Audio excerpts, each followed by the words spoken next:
Dans cette vidéo, il est question de la sonate pour piano numéro 14, sonate au clair de lune, de Ludwig van Beethoven. Je t'explique l'essentiel sur l'œuvre et sur le compositeur. Ludwig van Beethoven a composé la sonate pour piano numéro 14 en 1801, il avait alors 31 ans et vivait à Vienne. La sonate a été composée à une époque où Beethoven commençait à remarquer les premiers signes de surdité. Il dédia l'œuvre à son élève Giulietta Guicciardi, dont il était amoureux. La sonate fut publiée la même année. Elle devint rapidement très populaire et fait aujourd'hui partie des œuvres les plus connues de Beethoven. Ce n'est qu'après la mort de Beethoven que l'œuvre reçut le nom de « sonate au clair de lune ». Un critique musical du nom de Ludwig Rellstab a comparé le premier mouvement à un clair de lune qui tombe sur le lac des Quatre Cantons. Cette description plut aux gens et le nom s'imposa. Beethoven lui-même a simplement appelé la sonate « sonata quasi una fantasia ». Cela signifie « sonate comme une fantaisie » et fait référence à la structure particulière de l'œuvre. Le premier mouvement est la partie la plus connue de la sonate au clair de lune. Il a un caractère calme et rêveur. La main droite joue une douce mélodie, tandis que la main gauche joue un accompagnement régulier. Cet accompagnement évoque des gouttes ou de douces vagues. Le mouvement est dans la tonalité de do dièse mineur et a une atmosphère triste.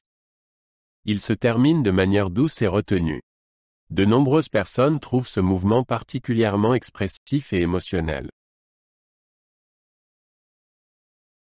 Le deuxième mouvement est court et a un caractère léger et dansant. Il est dans la tonalité de ré bémol majeur et forme un contraste avec le premier mouvement. La mélodie alterne entre la main droite et la main gauche. Au milieu du mouvement, il y a une section un peu plus sombre.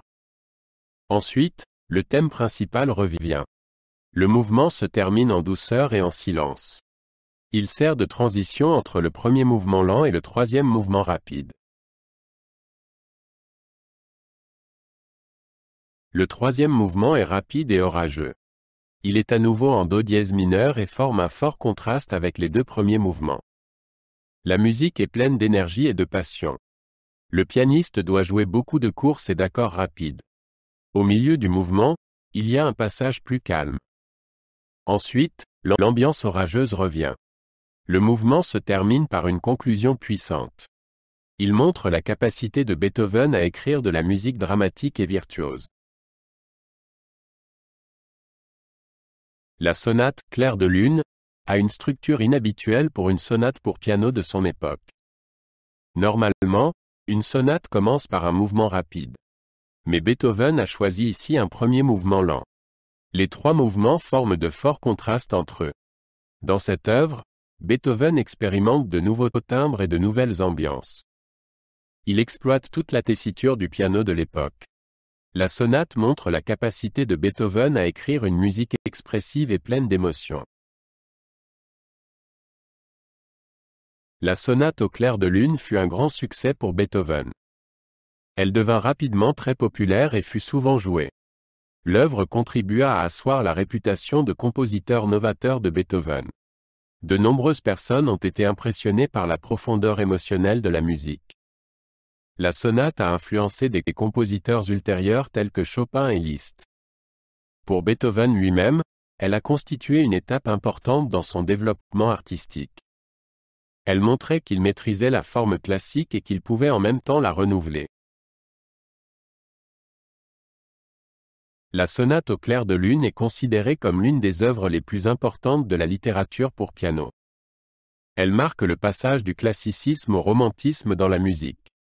De nombreux compositeurs après Beethoven se sont inspirés de cette œuvre.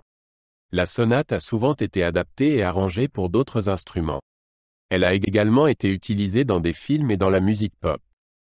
Dans le domaine de la musicologie, la sonate au clair de lune fait encore aujourd'hui l'objet de recherches et de discussions intensives. Elle occupe une place de choix dans l'histoire de la musique. La sonate au clair de lune fait aujourd'hui partie du répertoire standard de tous les pianistes. Elle est régulièrement jouée en concert dans le monde entier. De nombreux musiciens célèbres ont enregistré l'œuvre sur des supports sonores. La sonate joue un rôle important dans l'enseignement musical. Elle est souvent exigée lors des concours et des examens d'entrée. Les pianistes amateurs aiment également cette pièce et s'y essaient. La sonate au clair de lune fascine encore aujourd'hui par sa force expressive et sa beauté.